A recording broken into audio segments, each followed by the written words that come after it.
Api di Bukit Menoreh. Cerita, Esa Mintarja. Audiobook, novel silat. Bab 427. Seorang di antara prajurit itu pun kemudian bertanya, "Apakah di padukuhan ini ada sebuah kedai nasi? Kami adalah 2 orang pejalan yang mengembara dari satu tempat ke tempat lain. Sejak pagi kami belum makan, karena kami tidak menemukan sebuah kedai pun di sepanjang perjalanan kami." Perempuan itu termangu-mangu sejenak. Namun kemudian orang itu menggelengkan kepala sambil berkata, "Sayang Kisanak, di padukuhan ini tidak ada sebuah kedai pun di saat seperti ini. Di pagi hari, ada kedai kecil yang menjual makanan di sebelah sebuah warung kecil yang menjual kebutuhan sehari-hari, serta beberapa orang berjualan barang anyaman dan gula kelapa, yang sering diambil oleh pedagang gula dari padukuhan lain. Tetapi hanya sampai menjelang tengah hari." Kedua orang prajurit itu mengangguk-angguk. Namun salah seorang di antara para prajurit itu berkata, "Sayang sekali. Aku mempunyai uang, tetapi aku tidak dapat membeli makanan apapun juga. Jika aku haus, aku dapat mencari sebuah belik yang bening, atau jika kebetulan menjumpai persediaan air di dalam gentong yang memang diletakkan di depan regol-regol halaman. Tetapi jika aku kelaparan seperti ini, bagaimana kami mendapatkan nasi?" Perempuan itu nampaknya menjadi iba. Karena itu, maka katanya, "Aku mempunyai sedikit nasi di rumah. Apakah kalian mau makan nasi di rumahku?" Kedua orang prajurit itu pun kemudian saling berpandangan. Namun seorang di antara mereka pun berkata, "Terima kasih Nyi. Tetapi kami tidak ingin merugikan. Karena itu, biarlah nasi itu kami tukar dengan uang." "Oh, tidak. Aku dengan ikhlas memberikan nasi itu kepada Kisanak berdua.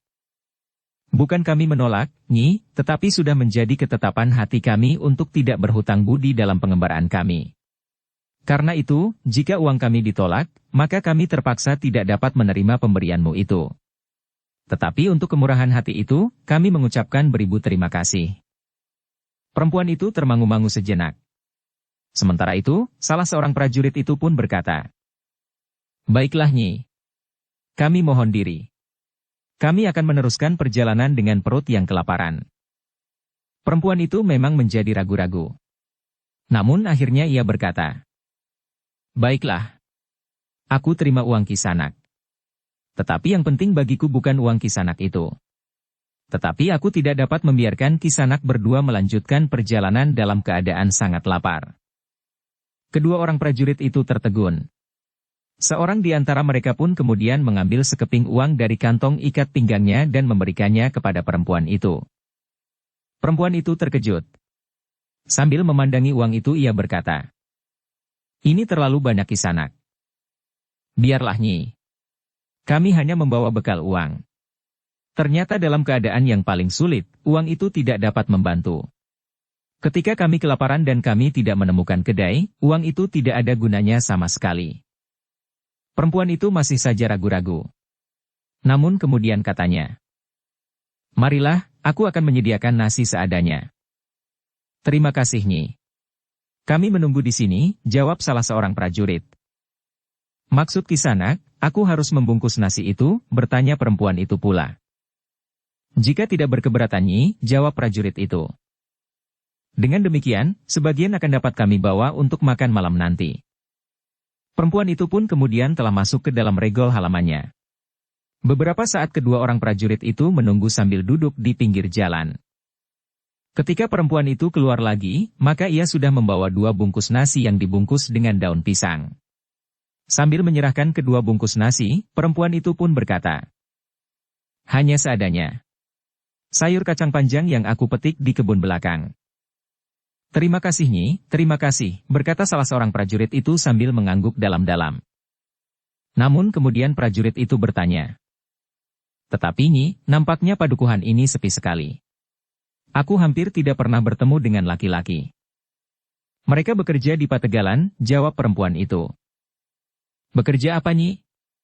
Apakah memang musimnya menggarap Pategalan sekarang ini?" "Tidak. Mereka tidak mengerjakan Pategalan," jawab perempuan itu. Kedua orang prajurit itu saling berpandangan. Seorang di antara mereka pun kemudian bertanya, "Lalu, Apa yang mereka lakukan jika mereka tidak mengerjakan pategalan? Aku tidak tahu. Tetapi 3 hari yang lalu, sekelompok prajurit telah datang ke padukuhan ini. Mereka minta kepada Ki Bekel untuk menyediakan tenaga, membantu para prajurit mempersiapkan sebuah perjuangan, jawab perempuan itu. Perjuangan apa? Bertanya prajurit itu. Aku tidak tahu, jawab perempuan itu. Apakah hanya laki-laki dari padukuhan ini? Bertanya prajurit itu selanjutnya. Menurut suamiku, tidak. Selain laki-laki dari padukuhan ini, maka ada pula dari padukuhan lain, jawab perempuan itu. Menurut suamimu, semuanya ada berapa orang, Nyi? Aku tidak bertanya, jawab perempuan itu. Kedua orang prajurit itu pun mengangguk-angguk. Namun kemudian mereka pun segera minta diri dengan sekali lagi mengucapkan terima kasih. Nasi ini jauh lebih berharga dari uangku itu, Nyi. Uang itu tidak akan menolong ketika aku kelaparan di perjalanan, berkata prajurit itu pula. Demikianlah, kedua orang prajurit itu pun segera melanjutkan perjalanan mereka. Demikian mereka meninggalkan padukuhan itu, maka mereka pun segera mengambil arah menuju ke tempat induk pasukannya menunggu. Kedua orang prajurit itu sampai ke induk pasukannya sebelum senja. Ternyata keempat orang kawannya pun mendapat keterangan yang sama. Tetapi mereka tidak sempat melihat sendiri, bangunan-bangunan yang nampaknya hanya untuk sementara, dibangun di Pategalan sehingga sedikit terlindung oleh tumbuhan yang ada di Pategalan itu. Sabung Sari kemudian menyimpulkan, bahwa Pati memang akan menyerang Mataram lewat daerah itu, sebagaimana diperhitungkan oleh Untara berdasarkan laporan para petugas sandi. Dengan demikian maka nampaknya Pati memang akan menyerang dari arah timur. Untuk itu, maka Pati harus menempatkan perbekalannya di sepanjang jalur jalan yang akan dilalui. Tetapi agaknya Pati memang harus menghapus hambatan-hambatan di sepanjang perjalanan pasukannya. Kita hancurkan lumbung itu, berkata seorang pemimpin kelompok. Tetapi Sabung Sari menggeleng. Tidak. Kita tidak akan mengusik lumbung itu. Kenapa? Bertanya pemimpin kelompok itu. Jika kita menghancurkan lumbung itu, maka mereka akan mengetahui bahwa Mataram atau pasukannya telah mengetahui jalur jalan yang dipersiapkan oleh Pati, serta tempat mereka menyiapkan bahan makanan dan perbekalan. Karena itu, kita akan membiarkannya. Tetapi pada saatnya lumbung-lumbung itu akan kita hancurkan. Mungkin bukan kelompok ini, tetapi kelompok-kelompok yang lain, menurut petunjuk yang kita berikan. Pemimpin kelompok itu tanggap. Perbekalan itu akan dihancurkan justru saat pasukan Pati sudah lewat, sehingga dukungan bahan makan dan perbekalannya akan terganggu. Namun bukan berarti bahwa mereka akan segera kembali ke Jati Anom. Sabung Sari masih akan membawa pasukannya lebih jauh lagi, untuk melihat lebih banyak persiapan-persiapan yang dilakukan Pati untuk menyerang Mataram. Namun satu hal yang dapat mereka yakini, bahwa Pati memang tidak akan menyerang Pajang. Sabung Sari dan pasukan kecilnya itu beristirahat untuk beberapa saat lagi di tempat itu. Namun kemudian menjelang tengah malam, mereka pun segera melanjutkan perjalanan lagi. Sabung Sari telah menugaskan 4 orang yang lain untuk melihat-lihat jalan yang menurut perhitungan akan dilalui pasukan Pati. Namun mereka harus menjadi semakin berhati-hati. Kita tidak tergesa-gesa, berkata Sabung Sari. Perjalanan kita memang akan menjadi lamban. Tetapi kalian tahu di mana kalian dapat menemukan induk pasukan ini. Kami akan selalu membuat jejak sandi sebagaimana sudah kita sepakati. Dengan demikian, maka Sabung Sari telah maju lagi beberapa ratus patok. Perjalanan mereka memang lamban. Kecuali mereka masih belum menguasai medan yang mereka tempuh, malam gelapnya bukan main. Namun prajurit-prajurit yang terlatih itu mampu mengatasi medan yang sulit itu. Mereka tidak lupa membuat jejak-jejak sandi bagi kepentingan kawan-kawan mereka yang bertugas terpisah, agar mereka dapat menemukan pasukan induknya. Di malam dan di hari berikutnya, prajurit-prajurit di bawah pimpinan Sabung Sari itu menemukan tanda-tanda yang memastikan jalur jalan pasukan Pati. Namun para prajurit yang memisahkan diri dari induk pasukannya itu telah terhenti di sebuah padukuhan. Mereka melihat padukuhan kecil itu tidak tertidur di malam hari. Bahkan terlihat kesibukan yang berlebihan. Dengan hati-hati mereka sempat mendekat.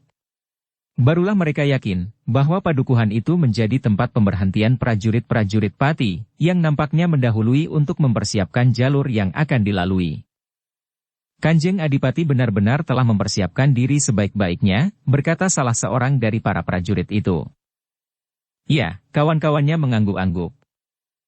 Namun para prajurit Mataram itu menduga bahwa prajurit Pati masih belum akan bergerak dalam 1-2 hari ini. Mereka masih melihat para prajurit yang ada di padukuhan itu mempersiapkan landasan bagi para prajurit, yang jumlahnya tentu akan banyak sekali. Para prajurit Mataram itu berusaha mengamati padukuhan itu dengan saksama. Mereka telah memencar untuk dapat melihat padukuhan itu dari segala sisi. Menurut pengamatan para prajurit Mataram itu, padukuhan itu akan menjadi tempat pemberhentian sebuah pasukan yang besar. Mereka telah mempersiapkan rumah-rumah penduduk untuk dapat dipergunakan oleh para prajurit. Pendapa Banjar, rumah Ki Bekel dan rumah-rumah yang agak besar yang lain. Tetapi para prajurit Mataram itu melihat bahwa arah yang akan ditempuh oleh para prajurit Pati itu bercabang. Kegiatan mereka pun nampaknya menuju kedua arah. Para prajurit Mataram melihat prajurit penghubung berkuda yang keluar dan masuk padukuhan itu dari dan ke arah selatan dan barat. Untuk beberapa saat mereka mencoba memecahkan kemungkinan itu. Namun mereka tidak segera dapat mengambil kesimpulan. Ketika hal itu dilaporkan kepada Sabung Sari, maka Sabung Sari pun kemudian berniat untuk melihat sendiri. Karena itu, maka sehari-harian mereka menunggu di tepi sebuah hutan, sampai saatnya senja turun. Malam itu Sabung Sari sendiri melihat padukuhan yang nampaknya akan menjadi landasan gerak pasukan Pati. Namun menurut perhitungan Sabung Sari, jarak itu masih terlampau jauh dari Mataram. Mungkin tempat ini tidak akan dijadikan landasan utama, berkata Sabung Sari kepada prajuritnya yang menyertainya. Jadi, bertanya prajurit itu. Aku menduga bahwa di tempat ini pasukan Pati akan dipecah menjadi 2. Satu menuju ke selatan, yang lain menuju ke barat. Prajurit itu mengangguk-angguk. Mereka memang melihat beberapa buah pedati yang menuju ke arah barat. Dengan kesimpulan itu, ketika ia kembali ke pasukan induknya, maka ia pun berkata kepada para prajuritnya. Kita harus melihat semuanya. Kita harus menelusuri lebih jauh persiapan pasukan Pati ini. Tetapi kita juga akan melihat jalur barat, yang nampaknya tidak kalah pentingnya dari jalur ke selatan. Kita sudah dapat menduga, jalur ke selatan akan menuju ke Jati Anom dan menguasai daerah di sekitarnya. Kemudian pasukan Pati akan bergerak ke barat. Sementara itu kita belum dapat membayangkan arah pasukan yang akan menuju ke barat dari padukuhan itu. Prajurit-prajuritnya mendengarkan keterangan Sabung Sari itu dengan saksama. Apalagi ketika Sabung Sari kemudian menentukan bahwa pasukan kecilnya itu akan dibagi menjadi 3. Sepertiga meneruskan perjalanan melihat jalur jalan yang akan dilalui prajurit Pati. Sepertiga tetap berada di tempat itu untuk mengamati kegiatan di padukuhan yang nampaknya menjadi tempat yang penting itu. Dan sepertiga akan mencoba melihat ke arah barat. Apakah ada persiapan-persiapan yang memerlukan perhatian? Aku sendiri akan menelusuri jalur jalan ke arah barat itu, berkata Sabung Sari kemudian. Lalu katanya, kita akan berkumpul lagi 2 hari mendatang. Aku yakin, kalian tidak akan menjadi kelaparan.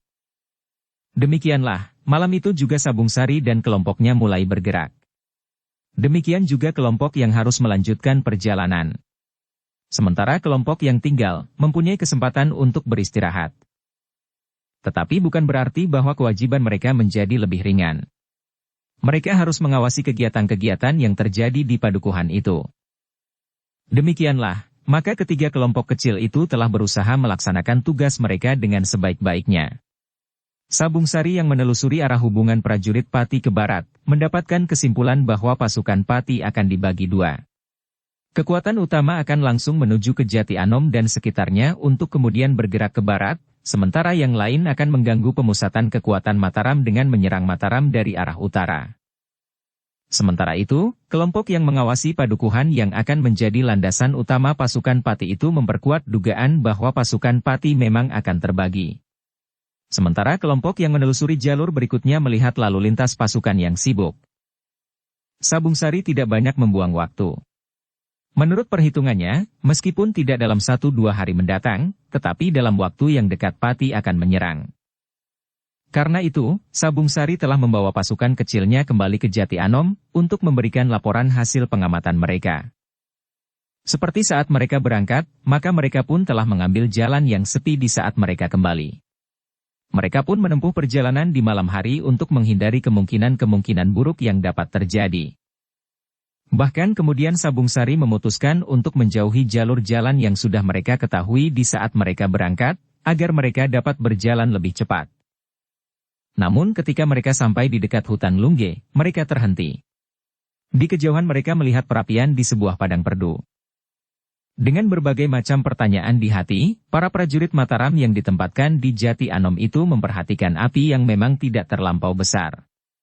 Tetapi yang dapat mereka lihat adalah dua onggok perapian yang nampaknya sedang dikerumuni oleh beberapa orang. Aku ingin melihat, siapakah yang membuat perapian itu, desis Sabung Sari. Biarlah kami berangkat, berkata seorang pemimpin kelompok. Tetapi Sabung Sari menjawab. Aku sendiri akan melihat. Aku minta kau dan dua orang lagi pergi bersamaku. Demikianlah, maka 4 orang dengan sangat berhati-hati berusaha mendekati perapian itu. Mereka terkejut ketika mereka menyadari bahwa di hadapan mereka sekelompok prajurit sedang merubungi 2 onggok perapian, sambil memanggang jagung muda yang nampaknya mereka petik dari sawah atau pategalan. Siapa mereka? Desis salah seorang prajurit tertahan. Sabung Sari memberi isyarat agar prajurit itu berhati-hati berbicara. Namun kemudian Sabung Sari sendiri berbisik perlahan. Menilik pakaian dan kelengkapan mereka bukan prajurit Mataram. Tetapi mereka tentu prajurit Pati. Tetapi bagaimana mungkin mereka ada di sini, bertanya pemimpin kelompok yang menyertai Sabung Sari itu. Bukankah daerah ini menurut perhitungan tidak termasuk jalur jalan yang akan dilalui oleh para prajurit Pati jika mereka akan bergerak ke selatan? Mungkin mereka termasuk sekelompok prajurit yang harus mengamankan lingkungan ini sebelum induk pasukannya akan lewat. Atau sekelompok prajurit yang dengan sengaja menyesatkan perhitungan pasukan Mataram yang ada di Jati Anom, jawab Sabung Sari. Para prajurit itu terdiam. Mereka masih saja memperhatikan orang-orang yang ada di sekitar perapian itu. Namun tiba-tiba saja Sabung Sari berdesis. Berhati-hatilah. Nampaknya ada orang yang melihat kehadiran kita. Para prajurit itu termangu-mangu sejenak. Namun kemudian Sabung Sari memberi isyarat kepada prajurit-prajuritnya untuk mundur. Kita akan menghindari benturan kekerasan sejauh dapat kita lakukan, berkata Sabung Sari. Tetapi demikian mereka bergerak mundur, maka Sabung Sari telah mendengar langkah kaki beberapa orang di belakangnya. Kita sudah dikepung, desis Sabung Sari. Jadi, apa yang akan kita lakukan? Bertanya pemimpin kelompok itu. Apa boleh buat? Jawab Sabung Sari. Kita akan melawan mereka, bertanya salah seorang prajurit yang menyertainya. Kita tidak mempunyai pilihan lain, jawab Sabung Sari. Sebenarnya lah, beberapa orang pun kemudian telah bergerak mendekati mereka dari beberapa arah. Karena itu, Sabung Sari dan ketiga orang itu pun segera berdiri tegak menghadap ke 4 arah. Jangan bergerak, terdengar sebuah perintah. Sabung Sari memandang berkeliling. Yang berdiri di sekitarnya terdiri dari sekitar 10 orang. Apalagi ketika orang-orang yang berkerumun di dekat perapian itu mendengar perintah yang lantang itu. Ada apa? Bertanya seseorang. Ada beberapa orang yang nampaknya sedang mengintai kita, jawab salah seorang dari orang yang mengepung Sabung Sari dan prajurit-prajuritnya itu. Oh, berapa orang? Bertanya orang di dekat perapian itu. Yang kami lihat di sini 4 orang, jawab salah seorang dari mereka yang mengepung Sabung Sari itu. Orang-orang yang duduk di perapian itu berkata, tangkap mereka, bawa kemari. Jika perlu, biarlah mereka kita panggang di atas api ini. Orang yang berdiri di kepungan itu tidak menjawab lagi. Namun orang itu pun bertanya kepada Sabung Sari. Siapakah kalian, dan apa kepentingan kalian mengintip kami? Sabung Sari pun menjawab. Kita mendengar tentang sesuatu. Kami tidak dengan sengaja mengintip kalian. Kami hanya sekedar lewat. Tetapi kami melihat perapian di sini, sehingga kami tertarik untuk melihatnya. Omong kosong, jawab orang yang berdiri di lingkaran yang mengepung Sabung Sari dan kawan-kawannya itu. Kalian tidak akan dapat ingkar. Tetapi siapapun kalian yang sudah terlanjur melihat kehadiran kami di sini, harus menanggung akibatnya. Mungkin kalian memang sedang bernasib buruk semata-mata, karena kalian tanpa sengaja mendekati perapian ini. Namun setiap orang yang telah melihat kami di sini, tidak akan pernah dapat mengatakan kepada siapapun juga. Sabung Sari tidak menjawab. Tetapi Sabung Sari itu memandang berkeliling, seakan-akan ia sedang melihat sisi kelemahan kepungan itu. Tetapi orang yang nampaknya pemimpin kelompok yang mengepung itu tertawa. Katanya, "Kalian tidak akan dapat lari." Sabung Sari memang melihat kepungan itu rapat. Namun bukan berarti tidak dapat ditembusnya. Tetapi Sabung Sari pun sadar, bahwa dengan satu teriakan saja, maka orang-orang yang duduk di seputar perapian itu akan bangkit dan menyerang mereka bersama-sama. Tetapi Sabung Sari pun sadar, bahwa ia pun tidak sekedar berempat. Dengan satu isyarat, maka kawan-kawannya yang berada tidak terlalu jauh akan segera datang pula. Justru karena itu, maka Sabung Sari nampak tetap tenang menghadapi orang-orang yang mengepungnya. Demikian pula ketiga orang kawan-kawannya. Bahkan Sabung Sari itu masih sempat bertanya, "Kisanak, siapakah sebenarnya Kisanak yang membuat perapian di sini? Siapa menurut pendapatmu, sehingga kau berusaha untuk mengamati kami?"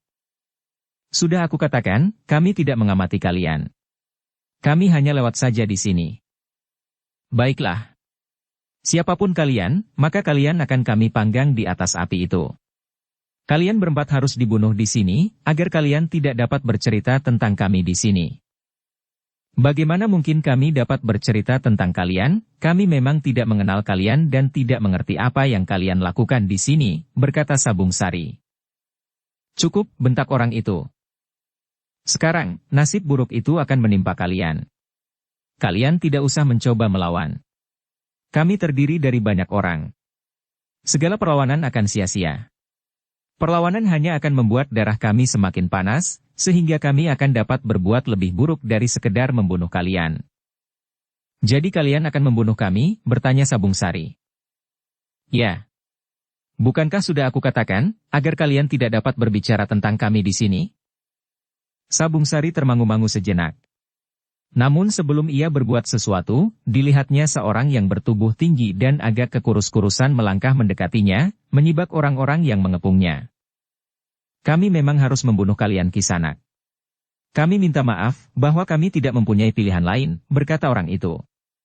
Kemudian katanya lebih lanjut, "Tetapi sebelum kalian mati, aku tidak berkeberatan jika kalian mengetahui, siapakah kami sebenarnya." Orang itu berhenti sejenak, lalu katanya pula, "Kami adalah prajurit-prajurit Pati." "Prajurit Pati?" ulang Sabung Sari. "Bukankah kau melihat sebagian dari kami masih mengenakan ciri-ciri prajurit Pati?" "Sebagian yang lain memang tidak," berkata orang itu pula. "Tetapi kami berada di sini bukan karena tugas kami sebagai prajurit Pati. Kami sedang melakukan tugas bagi kepentingan pribadi kami di luar pengetahuan para senapati kami. Karena itu kalian harus mati, agar pelanggaran yang kami lakukan ini tidak sampai terdengar oleh para senapati Pati sendiri, karena jika mereka mendengar tingkah laku kami akan dapat dihukum sendiri oleh senapati-senapati kami." "Apa yang telah kalian lakukan?" bertanya Sabung Sari. Orang itu tertawa. Katanya, "Sudah cukup. Aku tidak akan memberitahukan lebih banyak lagi." Sabung Sari menyadari bahwa kesempatan tidak banyak lagi. Karena itu, maka ia pun kemudian telah bersiap menghadapi segala kemungkinan. "Jangan mencoba berbuat sesuatu yang dapat menyulitkan kalian sendiri," berkata orang yang bertubuh tinggi kekurus-kurusan itu. "Kau sudah terjebak dari sifat burukmu, ingin tahu sesuatu yang tidak ada sangkut pautnya dengan kepentinganmu sendiri." "Baiklah," berkata Sabung Sari. "Dalam kesempatan terakhir, biarlah aku juga berterus terang. Aku ingin kalian menyerah tanpa pertumpahan darah, karena kami adalah prajurit-prajurit Pati yang bertugas untuk menjaga nama baik dan wibawa Pati. Karena itu, maka kami harus menangkap kalian dan membawa kalian menghadap para senapati." Orang yang bertubuh tinggi kekurus-kurusan itu tertawa. Justru berkepanjangan. "Kalian jangan berusaha menyelamatkan diri dengan cara yang licik itu. Kalian tidak usah mengaku prajurit Pati, karena aku mengenal mereka yang bertugas mendahului pasukan induk dengan baik. Tidak ada seorang pun yang tampangnya seperti tampang kalian ini." Sabung Sari termangu-mangu sejenak. Sedangkan orang itu berkata, "Kesempatan kalian untuk memperpanjang umur kalian sudah cukup. Sekarang, menyerahlah. Kami mempunyai cara yang baik untuk membunuh orang yang patuh kepada perintah kami. Tetapi kami pun mempunyai cara yang baik pula untuk membunuh orang yang menentang perintah kami. Sabung Sari memang tidak mempunyai kesempatan lagi. Karena itu, maka ia pun telah meletakkan jari-jarinya di mulutnya. Terdengar suitan nyaring menggetarkan udara malam di tepi hutan Lungge. Ketiga orang prajurit yang mengikutinya itu pun berbuat hal yang sama pula, sehingga suitan itu terdengar bersahut-sahutan. Orang-orang yang mengepung Sabung Sari dan kawan-kawannya itu terkejut. Mereka segera sadar bahwa yang mereka hadapi bukan hanya 4 orang itu, tetapi tentu lebih dari itu. Orang-orang yang masih berkerumun di sekitar kedua onggok perapian itu pun terkejut. Mereka pun segera menyadari pula bahwa mereka akan berhadapan dengan sekelompok orang.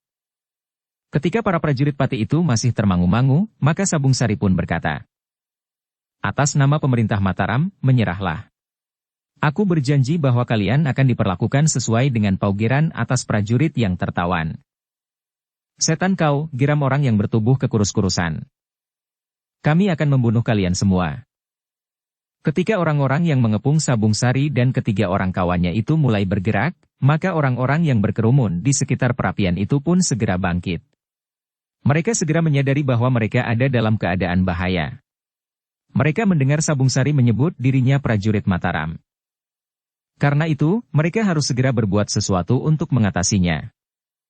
Dalam pada itu, isyarat yang diberikan oleh Sabung Sari dan ketiga orang prajuritnya telah ditangkap oleh para prajurit Mataram yang dengan sungguh-sungguh sedang mengamati keadaan.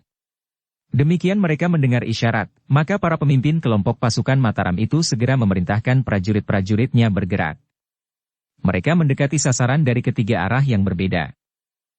Sementara itu, Sabung Sari dan ketiga orang prajurit yang menyertainya sudah terlibat dalam pertempuran. Orang-orang yang mengepungnya mulai menyerang dari segala arah. Namun mereka tidak dapat memusatkan segenap perhatian mereka kepada keempat orang yang berada di dalam kepungan itu.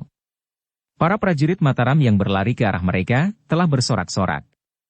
Mereka sengaja memecah perhatian orang-orang yang masih belum mereka kenali. Namun yang pasti, bahwa telah terjadi benturan kekuatan antara mereka dengan Sabung Sari dan ketiga orang prajurit yang menyertainya. Sebenarnya lah, sejenak kemudian para prajurit Mataram itu telah menyerang dengan garangnya. Orang-orang yang semula berkerumun di sekitar perapian itu pun telah menyongsong pula. Sehingga dengan demikian maka pertempuran pun telah terjadi antara sekelompok prajurit Pati melawan sekelompok prajurit Mataram. Di saat-saat pasukan Mataram membentur kekuatan prajurit Pati, Sabung Sari telah memanfaatkan keadaan.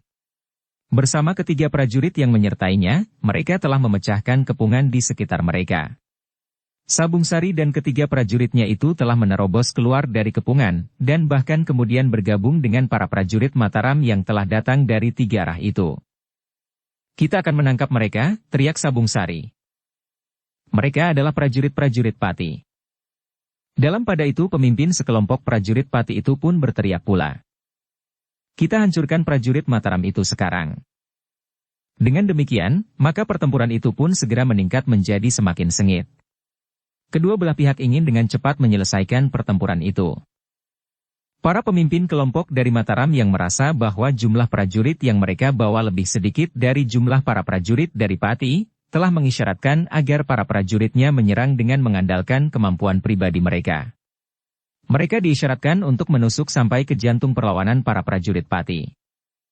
Sabung Sari sendiri menyadari bahwa prajurit Mataram harus mengerahkan segenap kemampuan mereka, jika para prajurit Mataram itu tidak ingin digilas oleh orang-orang Pati itu.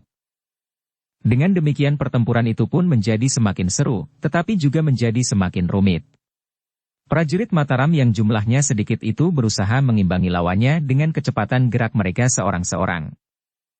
Dalam pada itu, gelar pasukan Mataram itu ternyata mampu menggoyahkan perlawanan prajurit Pati.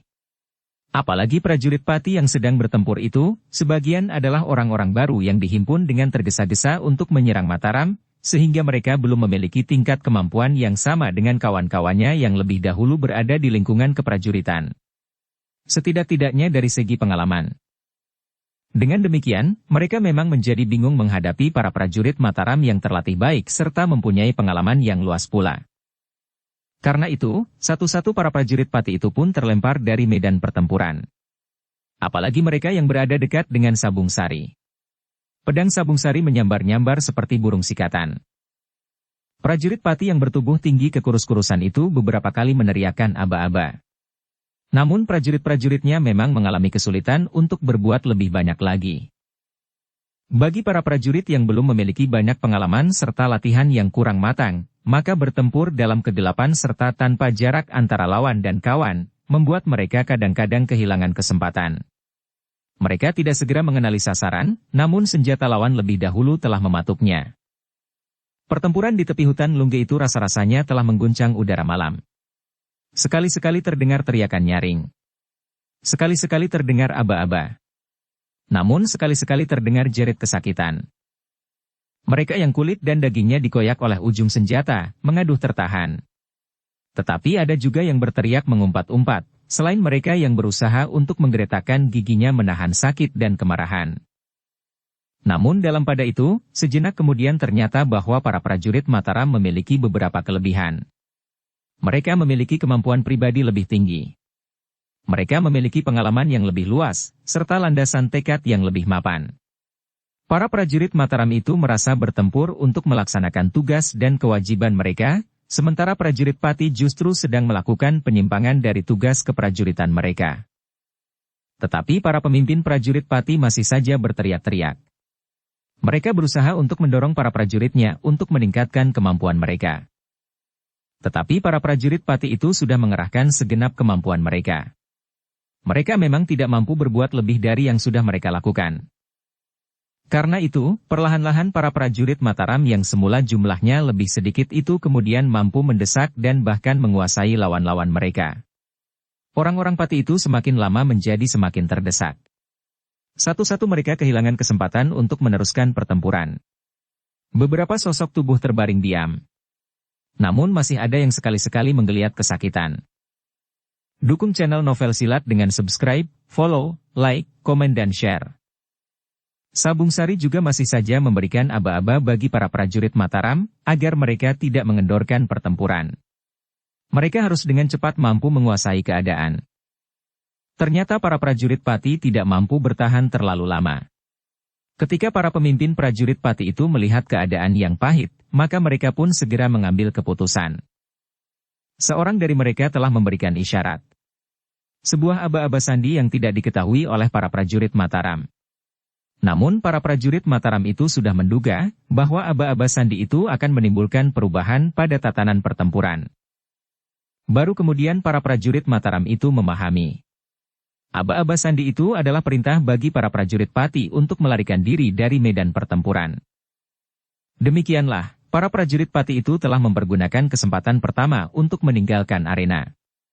Mereka dengan cepat telah menghambur masuk ke dalam hutan Lungge. Beberapa orang prajurit Mataram memang berusaha mengejar mereka. Tetapi Sabung Sari memberikan isyarat dengan suitan, agar para prajurit Mataram tidak mengejar mereka yang melarikan diri, tetapi menguasai para prajurit yang tidak sempat meninggalkan arena pertempuran. Ternyata ada beberapa prajurit Pati yang menyerah dan tidak mempunyai kesempatan untuk melarikan diri, di samping kawan-kawan mereka yang terluka dan terbunuh di pertempuran. Sejenak kemudian, pertempuran di pinggir hutan Lungge itu pun telah berakhir. Namun yang terjadi itu baru satu permulaan dari perang besar yang akan terjadi. Namun Sabung Sari pun kemudian berkata kepada prajurit-prajuritnya. Perang antara Mataram dan Pati telah dimulai. Para prajuritnya mengangguk-angguk. Mereka memang melihat dan mengalaminya, bahwa perang memang sudah dimulai. Namun sejenak kemudian, Sabung Sari pun telah memerintahkan semua orang berkumpul. Baik para prajurit Mataram, maupun para prajurit Pati yang tertawan. Sabung Sari memerintahkan untuk membawa mereka yang terluka bersama mereka. Kita harus segera meneruskan perjalanan ke Jati Anom. Jaraknya memang masih jauh, tetapi kita tidak mempunyai pilihan. Kita harus membawa mereka yang terluka dengan cara apapun juga. Namun kita juga harus menyediakan waktu untuk mengubur orang-orang yang terbunuh dalam pertempuran. Sabung Sari memang harus melepaskan beberapa orang prajuritnya gugur. 3 orang harus ditinggalkan untuk dikuburkan. Sementara itu, ada 5 orang yang terhitung parah. Dan lebih dari 10 orang yang tergores senjata, namun tidak berbahaya. Kita harus memisahkan kuburan para prajurit Mataram dan Pati, agar kita mudah mengenalinya. Mungkin pada suatu ketika kita harus mengambilnya.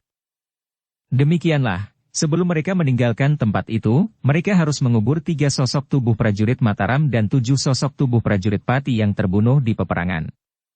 Sementara itu, mereka masih harus membawa kawan-kawan mereka yang terluka parah. Namun Sabung Sari berniat untuk meminjam 2 buah pedati di padukuhan yang pertama mereka singgahi. Jika tidak ada pedati, mereka dapat meminjam cikar atau keseran, atau alat pengangkut apapun juga, untuk membawa orang-orang yang terluka parah. Kita harus segera sampai ke Jati Anom. Para prajurit Pati yang melarikan diri akan dapat memberikan laporan kepada pemimpin mereka. Pertempuran ini akan dapat mempercepat serangan induk pasukan Pati atas Jati Anom dan sekitarnya, berkata Sabung Sari kepada para prajuritnya.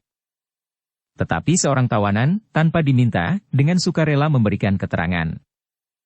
Tidak ada yang akan memberikan laporan tentang peristiwa ini kepada para pemimpin prajurit Pati. Kenapa? Bertanya Sabung Sari. Kami telah meninggalkan tugas kami, jawab prajurit itu. Tugas apa? Desis Sabung Sari.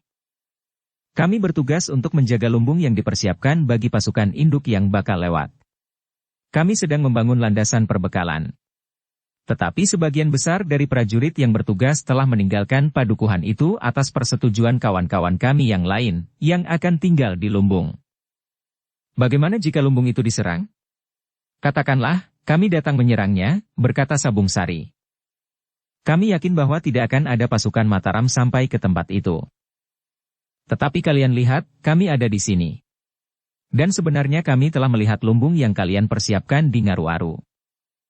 Prajurit Pati itu terkejut. Ternyata landasan perbekalan itu sudah diketahui oleh prajurit Mataram. Tetapi ia sudah berada di tangan prajurit Mataram. Sehingga ia tidak dapat lagi berbuat sesuatu. Sementara kawan-kawannya tidak akan berani melaporkan kepada para senapati, apa yang telah terjadi di hutan Munggi itu, karena yang mereka lakukan justru melanggar paugeran prajurit. Para prajurit Pati itu tanpa dipaksa telah menyatakan pengakuan mereka, bahwa mereka telah membentuk satu kelompok yang melakukan perampokan di padukuhan-padukuhan. Pada saat tertentu, mereka memecah diri menjadi beberapa kelompok kecil yang tersebar ke arah sasaran yang berbeda. Sabung Sari harus menahan diri agar ia tidak kehilangan kendali, betapapun kemarahan telah menyala di dalam hatinya. Para prajurit Pati itu ternyata telah melakukan tindakan yang justru menodai nama mereka sendiri. Di padukuhan berikutnya, Sabung Sari memang mendapatkan beberapa alat angkutan untuk membawa orang-orang yang terluka parah. Sabung Sari berjanji untuk mengembalikan pedati-pedati itu kemudian, setelah orang-orang yang terluka itu sampai ke Jati Anom. Demikian Sabung Sari sampai di Jati Anom, maka ia pun segera memberikan laporan kepada Untara, apa yang mereka lihat dan alami di perjalanan. Jika demikian, maka pasukan induk dari Pati itu akan segera bergerak, berkata Untara. Nampaknya memang demikian. Jawab Sabung Sari. Dapat menyesuaikan diri? Kita harus segera mempersiapkan diri sebaik-baiknya. Kita masih menunggu laporan dari petugas sandi, seberapa besar pasukan Pati yang bergerak itu. Nampaknya pasukan mereka akan dipecah menjadi 2. Sebagian akan menyusuri jalan yang akan turun lewat lereng Gunung Merapi dan menyerang Mataram dari sisi utara. Sedangkan sebagian lagi akan menuju ke Jati Anom, untuk selanjutnya bergerak ke barat. Kita akan segera menyusun laporan ke Mataram, berkata Untara. Namun dalam pada itu, Untara tidak sekedar menunggu laporan dari para petugas sandi. Tetapi Untara telah memerintahkan Sabung Sari untuk melakukan tugas sandi, mengamati landasan yang dibangun oleh para prajurit Pati itu. Landasan yang menjadi simpang 3 bagi pasukannya yang akan dibelah.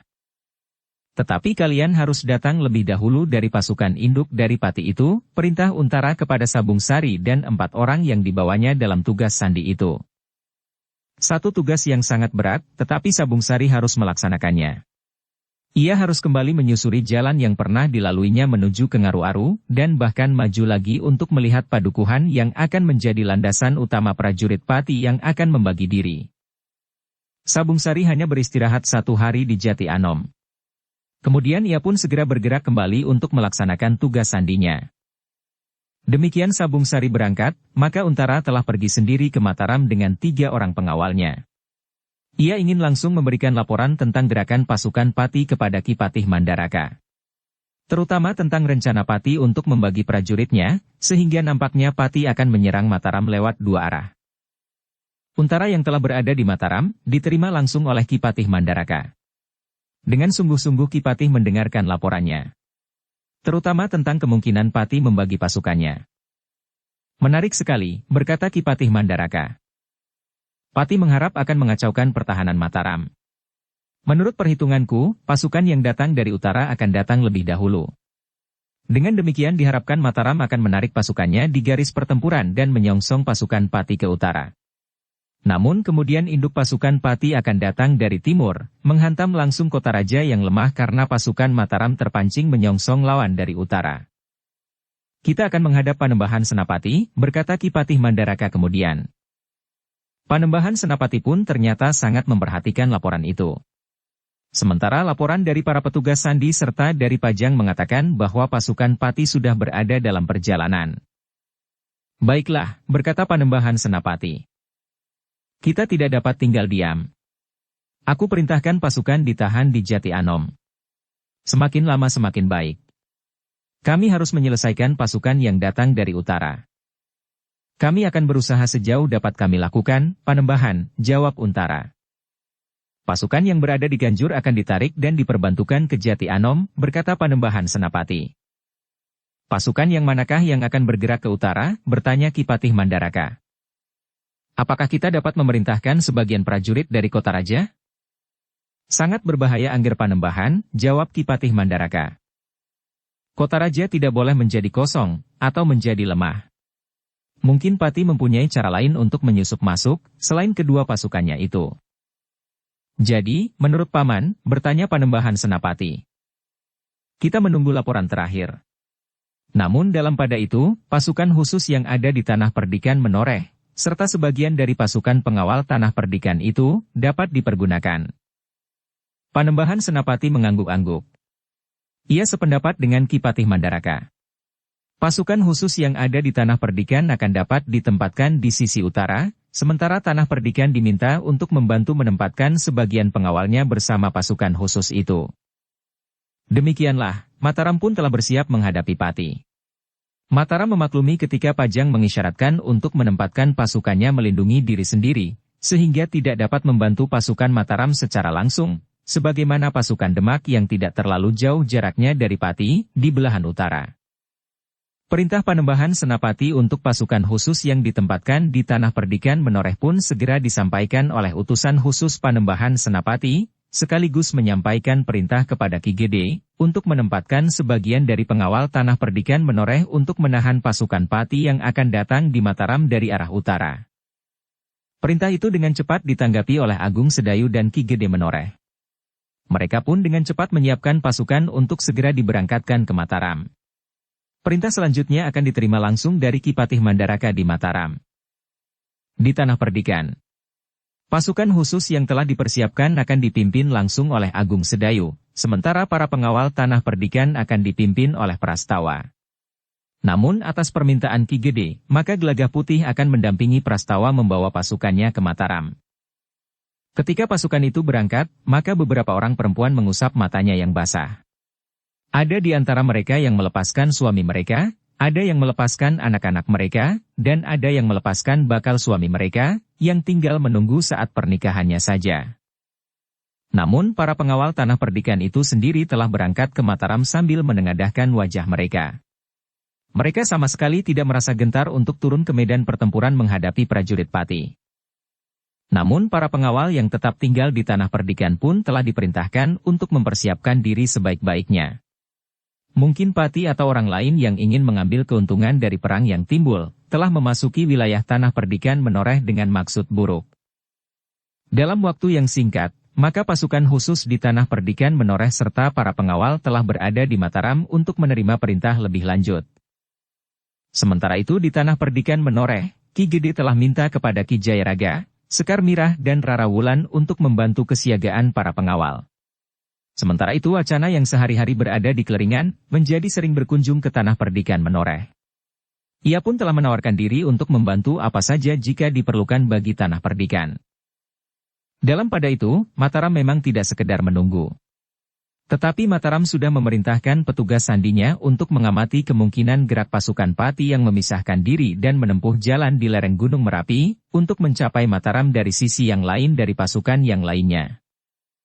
Semuanya dilakukan dengan cepat, agar Mataram tidak mengalami kesulitan jika tiba-tiba saja pasukan Pati menyerang. Karena itu, sebelum segala sesuatunya dapat dipastikan, maka pasukan khusus yang dipimpin oleh Agung Sedayu, serta para pengawal Tanah Perdikan Menoreh yang dipimpin oleh Prastawa didampingi oleh Gelagah Putih, telah ditempatkan di sebelah utara dinding kota, bersama satu kesatuan prajurit Mataram yang memang disiagakan sebelumnya. Dalam pada itu, Sabungsari yang ditugaskan untuk mengawasi gerak prajurit Pati telah melihat kehadiran pasukan yang besar di padukuhan dekat Ngaruaru. Padukuhan yang diduga keras menjadi simpang 3 bagi prajurit Pati. Dengan sangat hati-hati Sabungsari mengamati, apakah yang akan dilakukan oleh para prajurit Pati itu. Sebenarnya lah, sebagaimana diperhitungkan oleh Sabungsari, bahwa sebagian dari pasukan itu telah bergerak ke barat, menyusuri lereng Gunung Merapi. Mereka tentu akan melingkar lambung Gunung Merapi dan turun di sisi selatan, langsung menuju ke Mataram. Sedangkan yang lain akan melewati Jati Anom dan sekitarnya, menyeberangi Kali Dengkeng, Kali Opak dan langsung menuju ke Mataram. Kesimpulan itulah yang kemudian dibawa kembali oleh Sabungsari dan dilaporkannya kepada Untara. Dengan cepat pula Untara mempersiapkan diri. Ia memerintahkan para pengawal Kademangan di sekitar Jati Anom untuk bersiap pula. Kepada Swandaru, Untara sudah memberikan isyarat bahwa pasukan Pati akan lewat. Namun menurut laporan Sabungsari, prajurit Pati itu terlalu kuat untuk ditahan oleh prajurit Mataram di Jati Anom. Karena itu, maka harus ada pemusatan kekuatan untuk menghadapi kedatangan pasukan yang besar itu. Seperti yang sudah diperintahkan oleh Panembahan Senapati, maka pasukan yang ada di Ganjur, di sebelah selatan Mataram, telah ditarik pula dan diperintahkan untuk bergabung dengan prajurit Mataram di Jati Anom. Ternyata Untara masih mendapat kesempatan untuk mengumpulkan kekuatan untuk menahan pasukan Pati, karena Pati agaknya memang memberi kesempatan pasukannya yang lewat lambung Gunung Merapi untuk bergerak lebih dahulu. Kepada rakyat di Jati Anom dan sekitarnya, terutama perempuan dan anak-anak, Untara memerintahkan untuk menyingkir dari padukuhan-padukuhan yang diberinya Gawar sebagai daerah berbahaya. Daerah yang agaknya akan dilalui pasukan Pati menurut perhitungan Untara. Juga menurut tanda-tanda serta isyarat yang diberikan oleh Sabungsari serta para petugas sandi yang lain. Juga atas petunjuk dari Mataram. Mereka juga diperintahkan untuk memindahkan lumbung-lumbung bahan pangan, agar tidak dapat dipergunakan oleh para prajurit dari Pati jika mereka kelak berada di sekitar Jati Anom, dalam perjalanan mereka ke Mataram. Sementara itu, padukuhan-padukuhan yang telah diberi Gawar itu akan menjadi daerah berbahaya, yang kemungkinan terbesar akan menjadi lintasan garis perang. Sementara itu, Panembahan Senapati juga memerintahkan para penghubung untuk menghubungi kekuatan yang ada di daerah Pegunungan Kidul. Panembahan Senapati juga memerintahkan mereka untuk ikut membantu bertempur melawan prajurit Pati, serta kekuatan yang dapat mereka himpun di sebelah utara Gunung Kendeng. Dalam pada itu, sebagian dari pasukan Pati yang memisahkan diri telah mengelilingi lambung Gunung Merapi. Mereka membuat perkemahan di padang perdu di tepi Kalikot. Di perkemahan itu mereka meletakkan landasan perbekalan mereka. Bukan saja bahan pangan, tetapi juga peralatan dan senjata.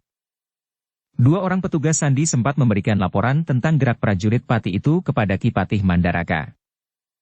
Mereka berada di padang perdu Ngadong di tepi Kalikot, petugas sandi itu menjelaskan. Ki Patih Mandaraka mengangguk-angguk. Namun dengan demikian maka jalur yang akan dilalui oleh pasukan Pati itu menjadi jelas. Mereka akan bergerak ke selatan sepanjang tepi sebelah timur Kalikot. Pasukan itu akan menebar dan kemudian membentuk gelar sebelum mereka mendekati kota, karena mereka pun memperhitungkan bahwa kedatangan mereka tentu sudah diketahui oleh prajurit Mataram, sehingga mereka akan menyongsongnya di luar dinding kota. Mataram tentu tidak ingin membiarkan lawan mengepung kota, dan tidak akan bertahan di belakang dinding kota, sebagaimana prajurit Demak dan Pajang. Karena itu, maka Ki Patih Mandaraka telah menghubungi Senapati Mataram yang ditugaskan memimpin pasukan yang akan menghadapi para prajurit Pati itu.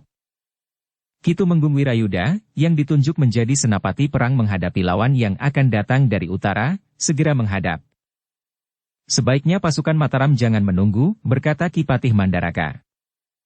Bawalah pasukanmu maju dan menghadang pasukan Pati di Bulak Amba. Pasukan Pati tentu akan datang melewati jalur jalan di sebelah timur Kalikot, kemudian bergerak ke selatan sebelum mereka akan bergeser sedikit ke timur. Baik Ki Patih. Aku akan mulai bergerak nanti untuk menutup jalan yang akan dilalui para prajurit Pati. Kami akan berhadapan dalam perang gelar. Kau dapat mempercayai sepenuhnya prajurit dari pasukan khusus yang berada di tanah perdikan menoreh. Tetapi kau masih harus membimbing pasukan pengawalnya. Pasukan itu tentu tidak akan sekuat pasukan khusus yang dipimpin oleh Ki Lurah Agung Sedayu. Baik Ki Patih. Pasukan khusus yang dipimpin Ki Lurah Agung Sedayu akan berada di pasukan induk. Sementara separuh pasukan pengawal tanah perdikan menoreh akan berada di sayap kanan bersama beberapa kelompok prajurit. Sedang yang akan berada di sayap kiri adalah para pengawal tanah perdikan yang separuh lagi, dengan para prajurit pula. Kami sudah mempertimbangkan bahwa pengawal akan berada di pangkal sayap, sehingga dalam keadaan yang gawat mereka akan dapat berlindung pada para prajurit dari pasukan khusus, yang menurut penilaian para perwira Mataram dianggap memiliki kemampuan yang tinggi, jawab Ki Tumenggung. Aku sependapat Ki Tumenggung. Meskipun para prajurit dari pasukan pengawal kota sangat diperlukan untuk melindungi kemungkinan yang tidak diperhitungkan, namun aku tidak berkeberatan jika sebagian dari mereka ikut memperkuat pasukanmu. Aku akan memerintahkan Ki Rangga Pakis Aji untuk bergabung dengan pasukanmu. Ia akan membawa sebagian prajurit pilihan untuk berada dalam pasukanmu. Sementara itu, sebagian dari pasukan pengawal istana akan bertugas di luar istana, untuk mengatasi setiap kemungkinan yang tidak terduga sebelumnya. Tetapi bagaimana dengan medan di sebelah timur, bertanya Ki Tumenggung Wirayuda. Panembahan Senapati telah memerintahkan Pangeran Adipati Anom untuk langsung memimpin pasukan khusus yang telah dipersiapkan, yang akan menyongsong pasukan induk dari Pati. Selain pasukan khusus, maka akan berkumpul pula para prajurit di Jati Anom yang dipimpin oleh Untara, serta para pengawal Kademangan di sekitarnya, terutama pengawal Kademangan Sangkal Putung yang memiliki pengalaman yang cukup. Pasukan dari Pegunungan Kidul juga akan segera turun. Panembahan Senapati masih belum merasa perlu untuk memanggil para prajurit cadangan dan apalagi pengerahan tenaga.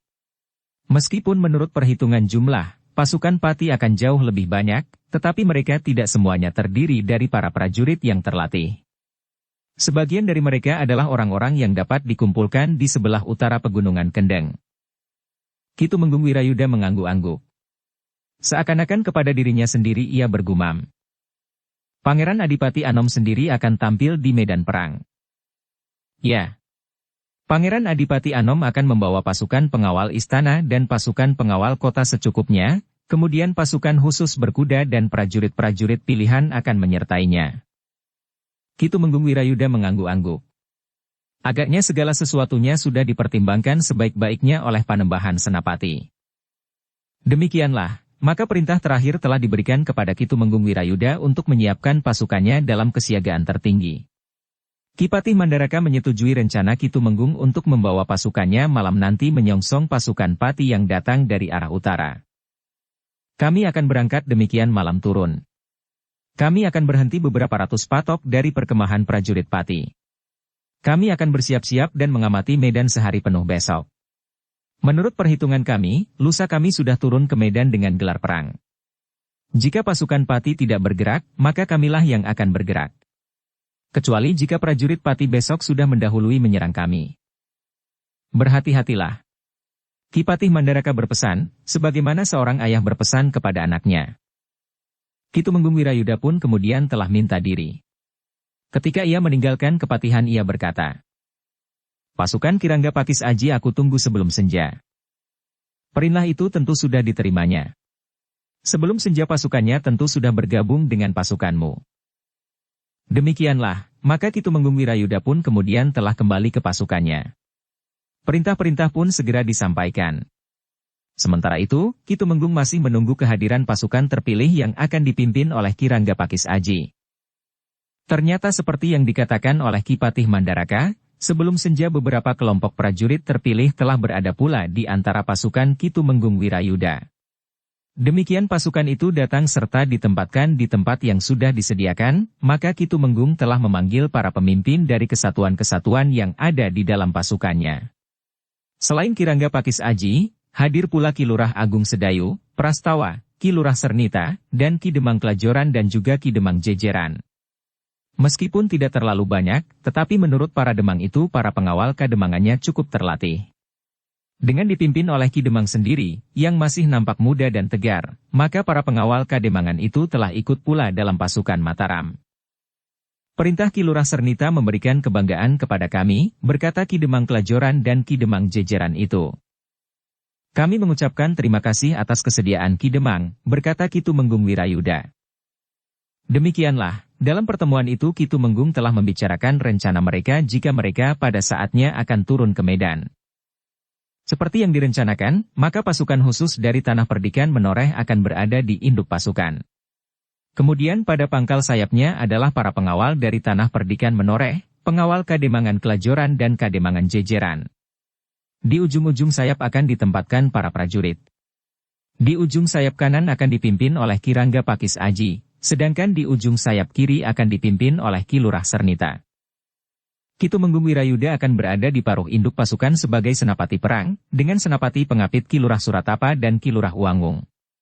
Seorang lurah prajurit yang sedikit gemuk, agak kocak dan tidak pernah lepas dari suara tertawanya. Namun ia terhitung seorang prajurit yang memiliki kelebihan dari kawan-kawannya. Para prajurit yang sudah terbiasa bergaul dengan Ki Lurah yang digelari Uangung ini, akan merasa sepi jika Ki Lurah tidak nampak. Demikianlah, ketika segala sesuatunya telah matang dibicarakan, maka para pemimpin itu dipersilahkan kembali ke pasukan masing-masing untuk memberikan penjelasan kepada semua anggotanya. Mereka harus memahami benar apa yang akan mereka lakukan dan apa yang akan mereka hadapi. Mereka akan menghadapi prajurit Pati yang jumlahnya lebih banyak. Tetapi kita tidak boleh berkecil hati, berkata Ki Tumenggung. Kita yakin bahwa kemampuan pasukan kita akan dapat mengatasi mereka. Demikianlah, pasukan yang dipimpin oleh Ki Tumenggung Wirayuda itu pun telah bersiap sepenuhnya. Kepada Agung Sedayu, Ki Tumenggung Wirayuda yang telah mengetahui kelebihan Agung Sedayu, secara terpisah berkata, kami sangat mengharapkan bahwa Ki Lurah serta pasukan khusus di Tanah Perdikan itu benar-benar akan menjadi pilar penyangga utama kekuatan pasukan ini. Agung Sedayu pun mengangguk sambil menjawab. Kami hanya dapat berjanji untuk berbuat sebaik-baiknya. Tetapi bukankah selain pasukan khusus dari Tanah Perdikan, di pasukan ini terdapat pula pasukan Ki Rangga Pakis Aji dan pasukan Ki Lurah Sernita, yang mempunyai pengalaman yang sangat luas itu? Aku harap bahwa mereka akan mampu menusuk lambung lawan. Tetapi kita belum tahu, gelar apa yang akan dipergunakan oleh pasukan Pati untuk melawan gelar Garudang Layang kita. Tidak mustahil bahwa Pati juga mempergunakan gelar yang sama, jawab Agung Sedayu. Ki Tumenggung Wirayuda mengangguk kecil. Katanya, gelar apapun yang akan dipergunakan oleh pasukan Pati, kita berharap bahwa kita akan dapat menahan gerak maju mereka. Dengan pasukan yang lebih kecil, kita harus mengandalkan kelebihan para prajurit dan pengawal yang ada di dalam pasukan itu. Sedangkan harapan terbesar kami bebankan kepada Ki Lurah Agung Sedayu. Sekali lagi Agung Sedayu menjawab. Kami akan berusaha. Ki Tumenggung Wirayuda pun kemudian berkata. Baiklah. Kita yakin bahwa kita akan berhasil. Semoga Yang Maha Agung selalu melindungi kita. Seperti yang direncanakan, maka pasukan Mataram itu berangkat ketika gelap malam turun. Mereka menuju ke tempat yang sudah ditunjuk sebelumnya, tidak terlalu jauh dari perkemahan para prajurit Pati. Untuk membesarkan hati para prajurit Mataram dan mempengaruhi perasaan lawan yang tentu akan mengirimkan pengamat-pengamat serta petugas sandi, prajurit Mataram telah memasang tanda-tanda kebesaran pasukannya. Para prajurit Mataram yang langsung memasang gelar, telah memasang rontek, umbul-umbul dan kelebet dari ujung sayap sampai ke ujung sayap yang lain, menandai tiap-tiap kesatuan yang ada di dalam pasukan itu. Di induk pasukan, pertanda kebesaran prajurit Mataram telah dipancangkan pula. Beberapa rontek dan kelebet dipasang pada tunggul-tunggul kebesaran. Kehadiran pasukan Mataram di malam hari itu memang tidak segera dapat dilihat secara utuh oleh para petugas sandi dari Pati. Namun mereka mengetahui bahwa pasukan Mataram justru menyongsong mereka dan berhenti di Bulak Amba, serta mendirikan perkemahan pula. Ketika langit mulai terang menjelang fajar, para pengawas dari Pati telah melihat rontek, umbul-umbul dan kelebet yang terpasang di sepanjang gelar. Seperti yang diharapkan, maka para pengawas dan petugas sandi dari Pati terpengaruh juga oleh pertanda-penanda kebesaran yang terpasang itu. Mereka melihat seakan-akan pasukan Mataram adalah satu pasukan segelar sepapan yang perkasa dan tidak akan mudah ditembus. Namun beberapa orang perwira dari Pati justru berpengharapan bahwa Mataram telah mengerahkan sebagian besar dari kekuatannya untuk menyongsong pasukan Pati yang datang itu. Para perwira yang ikut mengatur gerak pasukan Pati mengharap bahwa justru pasukan Mataram yang akan menuju dan bertahan di bagian timur adalah pasukan yang lebih kecil. Pati berharap bahwa pasukan Pati yang akan datang dari arah timur itu akan berhasil mematahkan pertahanan Mataram dan justru dapat memasuki kota raja. Dalam sehari pasukan Mataram telah mempersiapkan diri. Mereka telah mengamati medan. Mereka melihat padang perdu yang berhubungan dengan bulak persawahan yang panjang dan luas. Mereka seakan-akan telah melihat satu medan yang akan menjadi ajang pertempuran. Prajurit dari dua arah akan bertemu dan bertempur tanpa menghiraukan apa yang ada di bawah kaki mereka. Ki Tumenggung Wirayuda, kedua senapati pengapitnya dan para pemimpin kesatuan yang ada di dalam pasukan Mataram itu telah menyesuaikan hasil pembicaraan mereka dengan medan yang mereka hadapi. Ternyata bahwa gelar yang mereka rencanakan dapat disesuaikan dengan medan. Mereka telah menentukan panjang gelar pasukan dari ujung sampai ke ujung. Namun mereka pun telah memerintahkan semua pemimpin kesatuan untuk melihat, menilai dan menyesuaikan dengan gelar lawan yang akan mereka hadapi. Para pemimpin Mataram itu tidak hanya sekedar mempercayakan rencana mereka sesuai dengan laporan para petugas sandi, tetapi mereka langsung melihat apa yang sebaiknya mereka lakukan. Dalam pada itu, maka matahari pun berjalan terus di garis edarnya. Demikian sampai ke puncak langit, maka matahari itu mulai menurun lagi di sisi sebelah barat. Ketika matahari kemudian sampai di punggung bukit, maka Ki Tumenggung Wirayuda pun telah menentukan sikap sebagai keputusan terakhir. Besok di dini hari, pasukan Mataram telah memasang gelar dan siap bertempur dengan pasukan Pati. Ingat, berkata Ki Tumenggung Wirayuda kepada para pemimpin kesatuan yang ada di dalam pasukannya. Lawan kita jumlahnya lebih banyak. Tetapi kita tidak akan terpengaruh oleh jumlah, karena kita memiliki kelebihan dari mereka. Terutama kemampuan pribadi prajurit-prajurit dan pengawal-pengawal yang ada di dalam pasukan kita. Hal itu telah disampaikan pula oleh para pemimpin kesatuan itu kepada pemimpin kelompok yang mengalir ke telinga setiap prajurit dan pengawal. Sedangkan para senapati Pati memberikan pengharapan kepada prajurit-prajuritnya bahwa jumlah mereka ternyata lebih besar dari jumlah prajurit Mataram. Kita akan menyelesaikan mereka dengan cepat, berkata senapati tertinggi pasukan Pati itu. Namun dalam pada itu, para perwira itu memperhitungkan bahwa Mataram lebih banyak mengirim prajuritnya ke medan di sebelah utara. Apapun yang dilakukan oleh Mataram, apakah pasukan ini atau pasukan yang datang dari timur, tidak akan banyak bedanya. Pertahanan Mataram akan dihancurkan, berkata senapati tertinggi pasukan Pati itu. Dalam pada itu, sementara prajurit dari kedua belah pihak telah berhadapan di medan sebelah utara, maka Panembahan Senapati telah memanggil Pangeran Adipati Anom. Dengan nada dalam Panembahan Senapati memberikan perintah kepada Pangeran Adipati Anom untuk maju ke medan perang. Ki Patih Mandaraka masih memperingatkan kepada Panembahan Senapati bahwa yang akan dihadapi adalah Adipati Pati yang memiliki kemampuan dan ilmu yang sangat tinggi. Sementara itu, istri Panembahan Senapati, kakak perempuan Adipati Pati, menundukkan kepalanya sambil menitikkan air mata. Kenapa hal ini harus terjadi, desisnya. Aku tidak mempunyai pilihan lain, berkata Panembahan Senapati. Yang akan berhadapan di medan adalah Kemanakan dengan pamannya sendiri. Seorang putraku, yang seorang adalah adikku. Siapapun yang kalah, aku akan kehilangan. Aku sudah berusaha sejauh dapat aku lakukan, berkata Panembahan Senapati. Jika aku memerintahkan Adipati Anom untuk menjadi panglima pasukan Mataram, itu adalah usahaku yang terakhir. Aku berharap bahwa dengan melihat kemenakannya, Adipati Pati masih akan mengekang dirinya. Sehingga justru karena ia berhadapan dengan kemenakannya sendiri, maka upaya untuk mencegah perang dapat dilanjutkan. Istri Panembahan Senapati itu mengangguk. Tetapi air matanya masih saja mengalir. Sementara itu, Panembahan Senapati masih memberikan beberapa pesan kepada putranya itu. Pangeran Adipati Anom diperintahkan untuk berkemah serta menempatkan kekuatan induknya di Prambanan. Hanya dalam keadaan terpaksa kau dapat mempergunakan kekuatan prajurit yang kau bawa. Hamba ayahanda, jawab Pangeran Adipati Anom. Dukung channel Novel Silat dengan subscribe, follow, like, komen dan share. Eyangmu Patih Mandaraka telah memerintahkan para prajurit di Jati Anom untuk menghambat perjalanan prajurit Patih. Sementara itu, aku masih akan berusaha lewat utusan-utusan khusus untuk menghentikan gerak maju pasukan Patih, bahkan apabila mungkin mencegah pertempuran yang lebih parah lagi. Tetapi pasukan Patih sudah ada di sebelah utara Bulak Amba, di sebelah timur Kalikot. Panembahan Senapati mengangguk-angguk. Dengan nada dalam ia berkata, seandainya perang telah pecah di medan sebelah utara itu, maka aku masih berharap bahwa Adi Adipati Patih mampu menahan diri jika ia melihat kemanakannya berada di medan. Ki Patih Mandaraka mengangguk kecil, meskipun ia tidak yakin bahwa kehadiran Pangeran Adipati Anom dapat mencegah perang itu menjalar sampai ke kota raja, meskipun Ki Patih Mandaraka mengetahui bahwa Kanjeng Adipati Patih mengasihi anak kakak perempuannya itu. Dengan demikian, maka Pangeran Adipati Anom itu pun segera bersiap untuk berangkat ke Prambanan.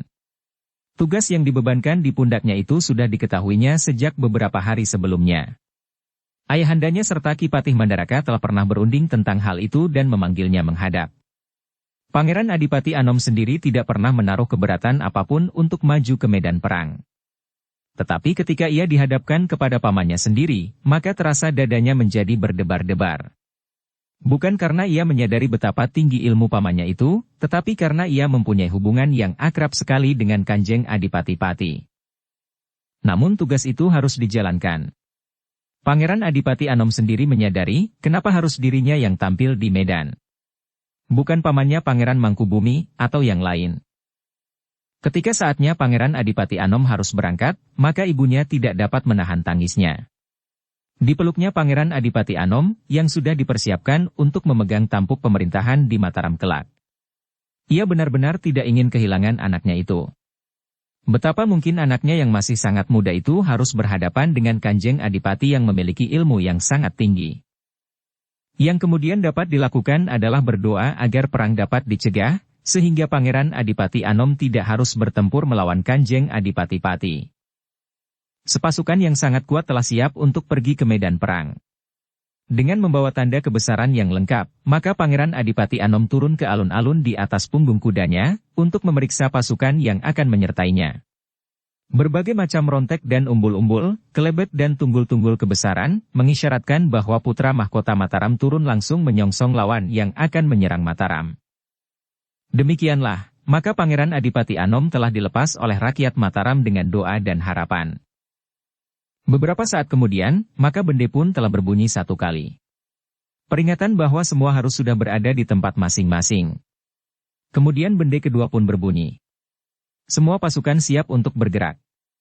Dan ketika terdengar bende yang ketiga, maka pasukan Mataram yang besar dan megah itu pun mulai bergerak, didahului oleh sekelompok pasukan berkuda. Ki Patih Mandaraka melepas pasukan itu dengan jantung yang berdebaran. Namun betapapun kecilnya, masih juga terselip harapan bahwa kehadiran Pangeran Adipati Anom di medan akan mempengaruhi kekerasan hati Kanjeng Adipati Patih. Sementara itu, pasukan yang telah mendahului perjalanan Pangeran Adipati Anom telah mempersiapkan perkemahan yang akan dipergunakannya di Prambanan. Ketika pasukan Mataram yang dipimpin oleh Pangeran Adipati Anom itu mulai berkemah di Prambanan di malam yang pertama, maka pasukan Mataram di medan sebelah utara telah bersiap untuk bertempur di pagi harinya.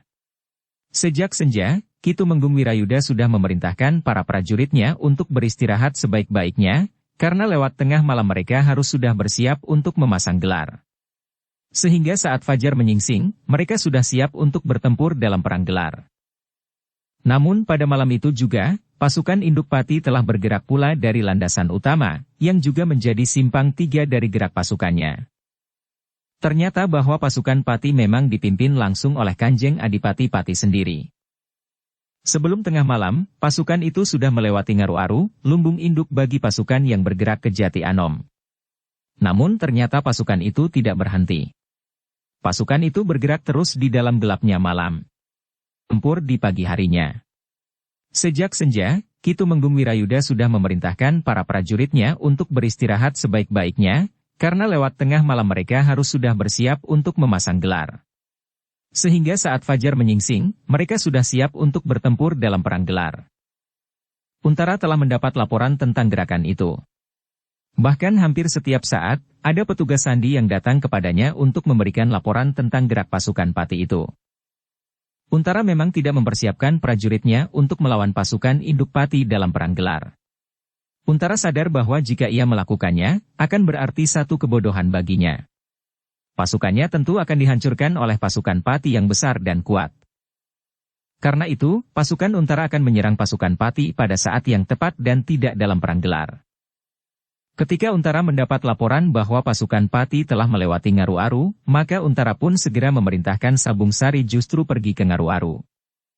Sudah saatnya kau hancurkan lumbung utama pasukan Pati itu. Meskipun mungkin Pati akan sempat merampas padi dan jagung di sepanjang jalan, tapi hal itu akan sangat mempengaruhi ketahanan jiwani mereka. Selanjutnya, kalian tahu apa yang harus kalian lakukan. Besok malam kita masih mempunyai kesempatan untuk menghentikan gerak mereka. Meskipun hanya untuk sehari. Sabung Sari pun segera bersiap. Beberapa kelompok prajurit yang dipilihnya dengan cermat telah dibawanya serta. Tugas mereka adalah tugas yang cukup berat. Sementara itu, Untara telah menghimpun prajurit dan para pengawal. Mereka tidak lagi berada di Jati Anom, tetapi mereka sengaja menyingkir ke Macanan. Sementara itu para pengawal, termasuk para pengawal Sangkal Putung, telah berada di Macanan pula. Dengan cepat Sabung Sari bergerak. Karena mereka sudah mengetahui jalur perjalanan pasukan Pati, maka mereka dapat menghindarinya.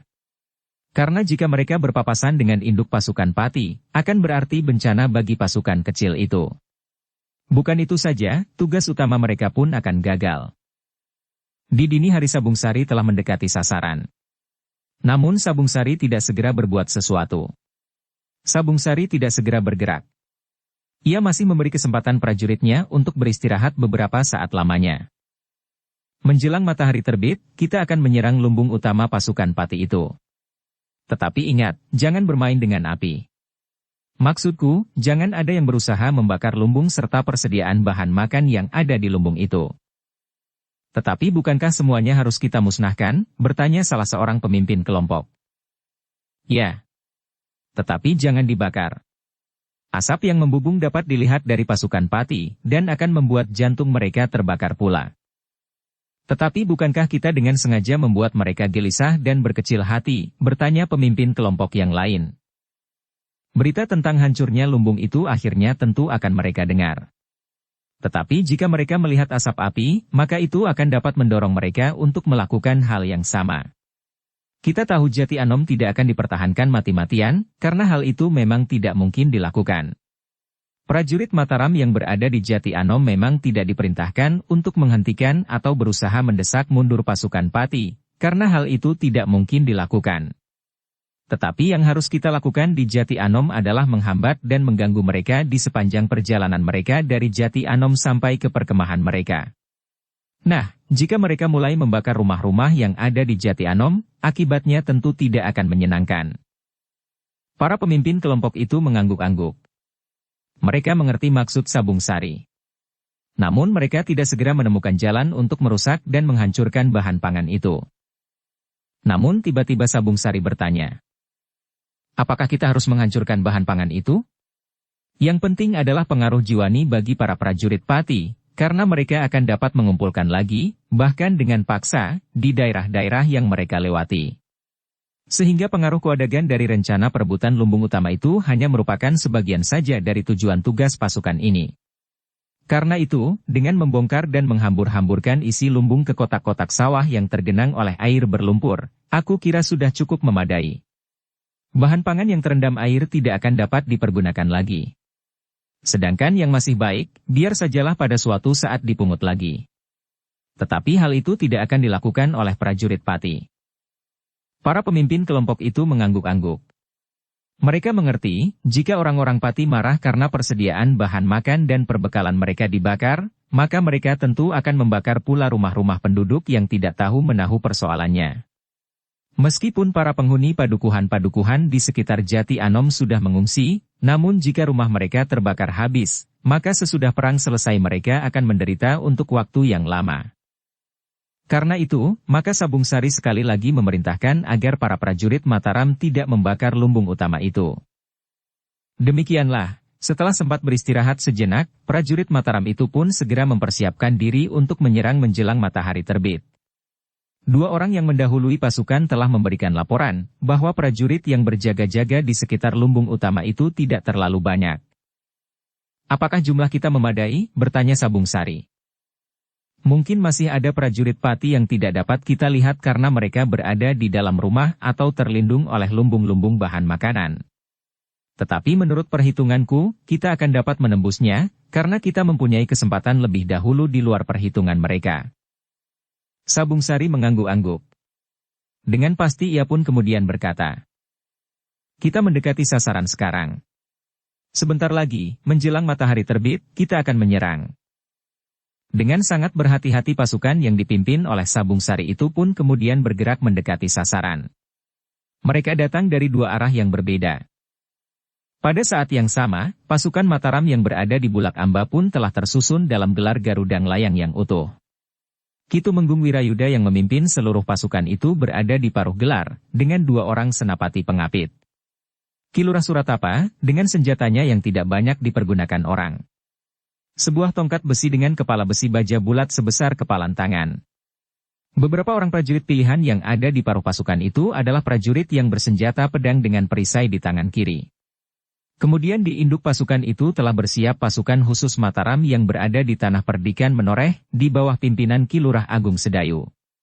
Sementara di pangkal sayapnya, para pengawal dari Tanah Perdikan Menoreh dan para pengawal dari beberapa kademangan. Sedang ujung-ujung sayap adalah kelompok-kelompok prajurit pilihan dengan senapatinya masing-masing. Ketika bayangan fajar mulai nampak di langit, maka gelar pasukan itu pun mulai bergerak ke arah perkemahan para prajurit dari Pati. Dalam pada itu, para prajurit Pati pun telah bersiap pula.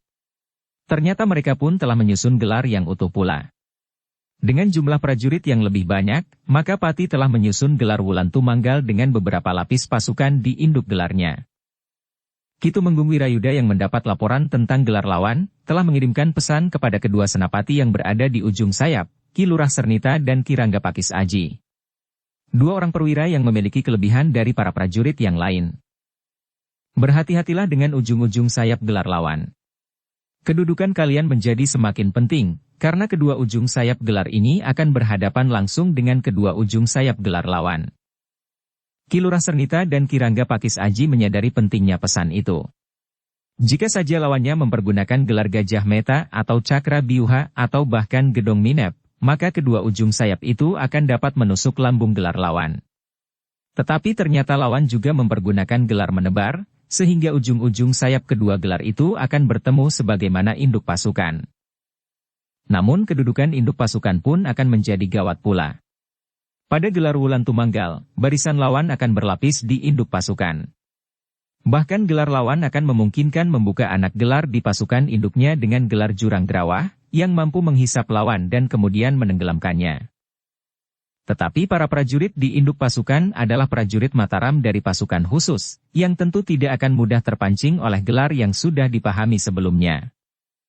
Tetapi Ki Tumenggung Wirayuda masih juga memperingatkan kepada Agung Sedayu dan para pemimpin kesatuan di pangkal sayap, agar tidak mudah terpancing oleh dugaan bahwa pertahanan lawan menjadi lemah. Karena demikian para prajurit dan pengawal menusuk masuk ke dalamnya, maka kelemahan itu akan menjadi pintu yang dapat terkatup, sehingga para prajurit dan pengawal itu akan terbenam dalam kemantapan pasukan lawan, di balik kelemahan yang semu itu. Demikianlah, kedua gelar itu pun telah bergerak maju. Pati ternyata tidak mau digertak oleh pertanda kebesaran pasukan Mataram. Dalam gelar Wulan Tumanggal, Pati pun telah memasang pertanda kebesaran pada setiap kesatuan. Rontek, umbul-umbul dan kelebet yang dipasang di tunggul-tunggul. Ketika kedua gelar pasukan itu berderap saling mendekat, maka perhatian para prajurit dan pengawal telah terpusat pada gelar lawan serta kemungkinan yang bakal terjadi, sehingga mereka tidak menghiraukan lagi apa yang ada di bawah kaki mereka. Mereka tidak menghiraukan batang-batang padi yang subur, pematang dan parit. Juga semak-semak berduri di padang perdu. Kedua pasukan dalam gelar yang utuh itu semakin lama menjadi semakin dekat. Sementara langit pun menjadi merah sebelum darah mulai tertumpah. Sementara itu, pasukan induk Pati telah mendekati Jati Anom. Perjalanan sebuah pasukan yang besar itu agaknya memang lebih lambat dari pasukan kecil yang dipimpin oleh Sabung Sari. Ketika kemudian pasukan induk yang dipimpin langsung oleh Kanjeng Adipati itu berhenti sebelum memasuki Jati Anom, untuk mempersiapkan diri menghadapi kemungkinan kesiapan pertahanan pasukan Mataram, maka Sabung Sari telah bergerak dengan cepat menyerang para prajurit Pati yang berada di Ngaruaru. Serangan yang datang dengan tiba-tiba itu sangat mengejutkan. Para prajurit Pati menyadari hadirnya pasukan Mataram, ketika mereka mendengar aba-aba dekat di sisi telinga mereka. Dengan tergesa-gesa prajurit Pati yang bertugas menjaga lumbung utama prajurit Pati itu bersiap dan menyongsong kehadiran lawan. Namun para prajurit Mataram telah memegang kesempatan pertama, sehingga sempat membuat para prajurit Pati terkejut dan kehilangan waktu sesaat. Namun para pemimpin kelompok prajurit Pati itu segera menyadari keadaan. Mereka pun dengan cepat mengambil sikap serta meneriakkan aba-aba bagi para prajuritnya. Pertempuran pun segera terjadi dengan sengitnya. Karena para prajurit Mataram sempat memasuki lingkungan lumbung utama itu, maka pertempuran pun terjadi dalam suasana yang kalut. Tetapi berbeda dengan kehadiran pasukan Mataram yang pertama, maka saat itu Sabung Sari datang bersama prajurit-prajuritnya dalam kelengkapan keprajuritan yang utuh. Setiap orang telah mengenakan pakaian serta ciri-cirinya sebagai prajurit Mataram. Sementara itu, di arah utara Mataram, pasukan yang dipimpin oleh Ki Tumenggung Wirayuda telah berhadapan langsung dengan pasukan Pati. Jarak mereka menjadi semakin dekat, sementara langit pun menjadi terang. Demikian cahaya matahari mulai menyentuh rontek, umbul-umbul dan kelebet yang terpasang pada tunggul-tunggul kebesaran. Ki Tumenggung Wirayuda telah memberi isyarat kepada para senapati pengapitnya. Jarak mereka tinggal beberapa ratus langkah saja. Mereka akan segera berbenturan, dan ujung-ujung senjata pun akan menjadi merah. Dalam pada itu, telah terdengar perintah dari senapati perang Pati yang memimpin gelar Wulan Tumanggal. Sambil mengangkat pedangnya, maka senapati itu telah memerintahkan pasukannya bergerak semakin cepat. Demikianlah, maka senjata pun segera merunduk. Pasukan Pati itu pun bergerak dengan cepat maju dalam gelar yang melebar. Ki Tumenggung Wirayuda dengan cepat tanggap, pun segera memerintahkan pasukannya untuk menyongsong lawan yang tinggal berada pada jarak beberapa ratus langkah. Namun perintah dari senapati Pati itu masih saja terdengar mengumandang. Sahut menyahut dan sambung menyambung dari mulut para pemimpin kelompok yang ada dalam pasukan itu. Ki Tumenggung Wirayuda justru menjadi curiga. Itulah sebabnya ia justru memperlambat gerak pasukannya. Ia segera memberi isyarat kepada pasukannya untuk memperlambat geraknya. Kecurigaan Ki Tumenggung itu beralasan.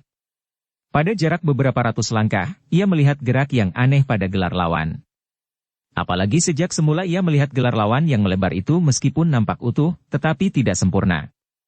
Ia tidak melihat ujung-ujung gelar lawan bergerak mendahului induk pasukannya, tetapi gelar itu justru nampak terlalu datar. Dan bahkan semakin lama semakin datar. Ki Tumenggung juga tidak melihat kekuatan yang besar berada di ujung-ujung gelar lawan. Bahkan menilik pertanda kebesaran, rontek, umbul-umbul dan kelebet, pasukan yang kuat tidak terdapat di ujung-ujung gelar. Dalam keadaan yang gawat itu, maka pasukan Mataram itu menyaksikan gelar lawan tiba-tiba saja berubah. Gelar Wulan Tumanggal itu nampaknya seolah-olah telah berbaur dan menyempit. Namun kemudian gelar itu bagaikan menghambur laju menuju ke gelar lawan. Ki Tumenggung Wirayuda dan para prajurit Mataram terkejut. Lawan mereka ternyata telah dengan sengaja memanfaatkan keterkejutan prajurit Mataram. Gelar Wulan Tumanggal itu pun segera berubah menjadi gelar Diradameta. Satu gerakan yang manis, berkata Ki Tumenggung, betapapun hatinya terhentak dan kemarahan membakar jantungnya.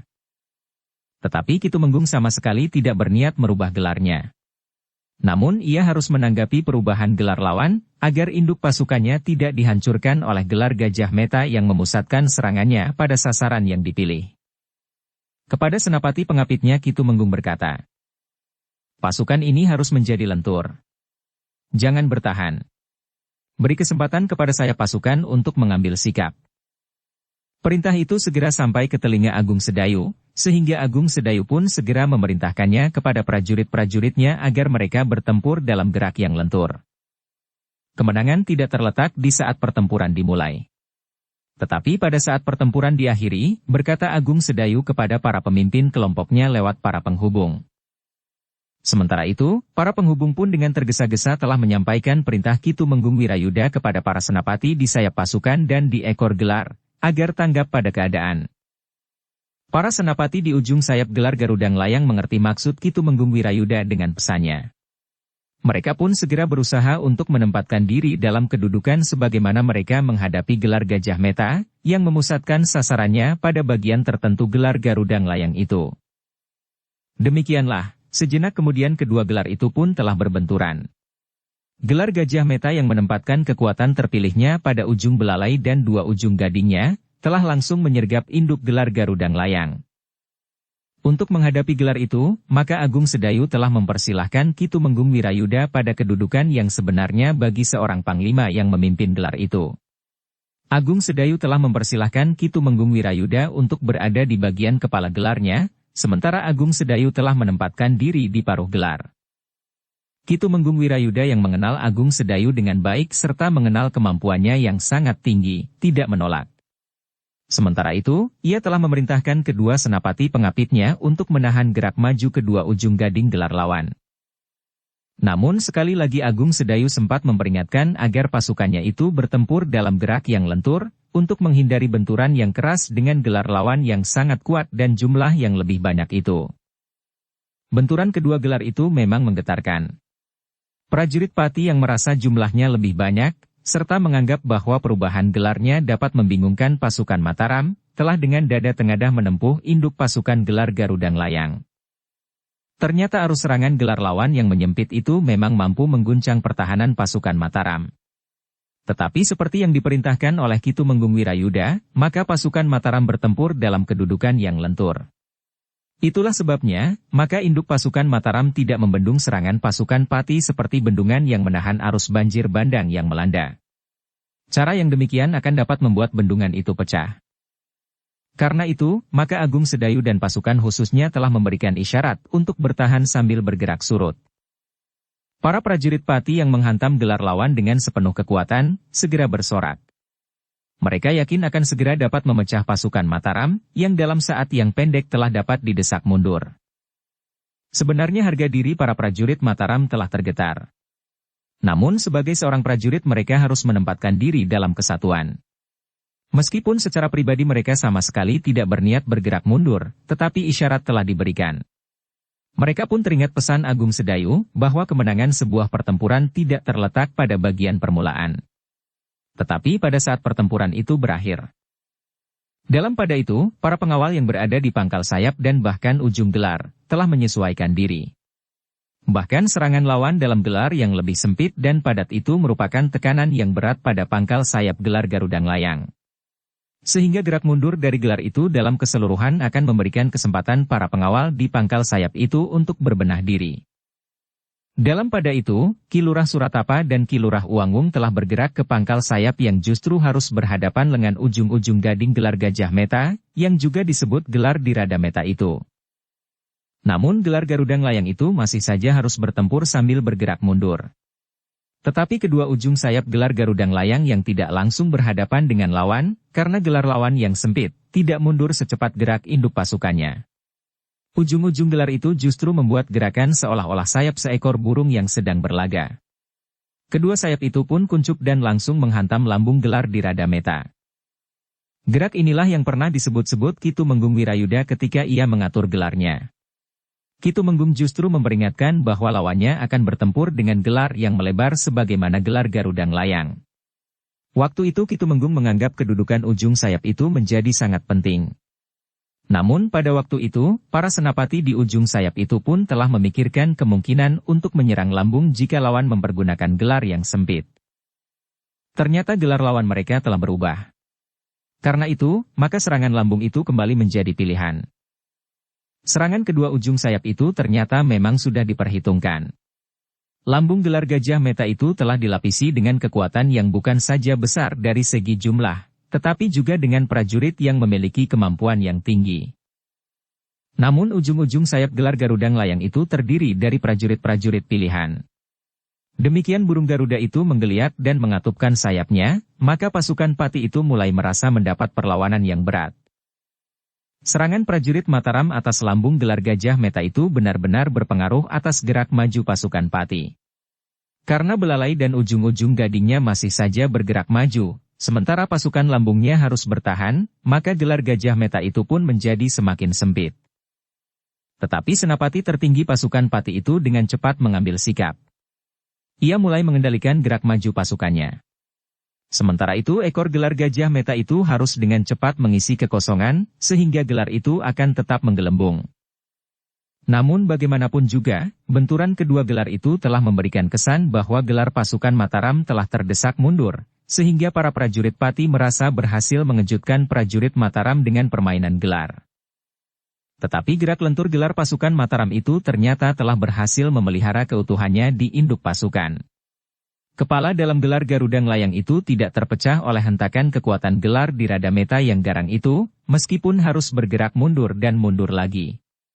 Tetapi bukan berarti bahwa pasukan Mataram tidak memberikan perlawanan yang berarti. Sambil bergerak mundur, Agung Sedayu serta pasukan khususnya telah membuat lawan mereka menjadi geram. Meskipun pasukan Mataram itu terdesak mundur, tetapi perlawanan yang diberikan telah menunjukkan tataran kemampuan yang tinggi. Kekuatan dan kegarangan serangan gelar di Rada Meta itu tidak membentur perlawanan yang keras. Tetapi justru karena pasukan Mataram itu bergerak mundur, maka benturan itu memang tidak terasa menyakitkan bagi gelar pasukan Mataram. Sementara itu, ujung-ujung gelar Garuda Layang yang menyerang lambung gelar lawan itu mulai menunjukkan kekuatan prajurit Mataram yang sebenarnya. Prajurit Mataram di bawah pimpinan Ki Lurah Sernita dan Ki Rangga Pakis Aji adalah prajurit pilihan. Sementara itu, prajurit terbaik Pati berada di belalai dan ujung-ujung gadingnya. Meskipun kemungkinan serangan ujung-ujung sayap gelar lawan sudah diperhitungkan, dengan memasang prajurit-prajurit yang juga berpengalaman di lambung gelar, tetapi ternyata bahwa prajurit Mataram yang meskipun jumlahnya lebih kecil itu benar-benar telah menghambat gerak maju pasukan Pati. Ki Lurah Sernita dan Ki Rangga Pakis Aji dengan pasukannya telah menghantam lambung gelar lawan dengan sepenuh kemampuan mereka. Agung Sedayu yang bertempur dengan penuh perhitungan, mulai merasakan bahwa tekanan pasukan Pati itu mulai menyusut. Tetapi Agung Sedayu tidak segera memberikan tekanan pada pasukan lawan. Agung Sedayu bahkan masih mundur, meskipun semakin lambat dan mapan.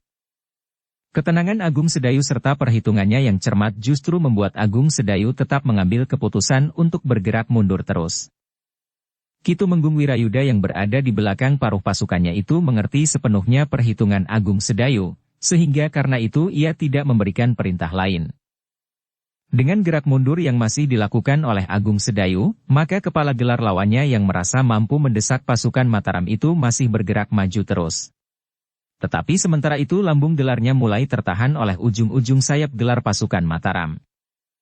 Ketika hal itu disadari oleh senapati tertinggi pasukan Pati, maka dengan susah payah ia harus mengendalikan gelarnya agar tetap utuh dalam kesatuan gerak dan sasarannya. Dalam pada itu, di Ngaru-Aru, Sabung Sari masih bertempur dengan sengitnya. Kedua pasukan Mataram dan Pati telah berada di lingkungan yang sama. Pertempuran telah terjadi seseorang melawan seorang di sela-sela lumbung-lumbung bahan pangan.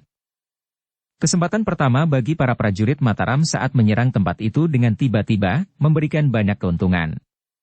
Karena itu para prajurit Mataram itu telah berhasil menyusup di segala sudut lingkungan lumbung utama persediaan bahan pangan pasukan Pati itu. Tetapi para prajurit Pati yang mendapat tugas untuk menjaga lumbung itu pun telah bertempur dengan gigihnya. Mereka tahu arti dari lumbung itu bagi pasukan Pati. Dalam pertempuran itu, maka kemampuan pribadi setiap prajurit dalam olah kanuragan akan sangat berarti.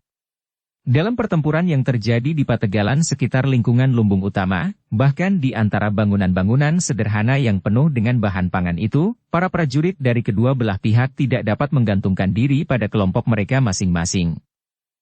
Sabung Sari yang ada di antara pertempuran itu memperhatikan keadaan dengan seksama.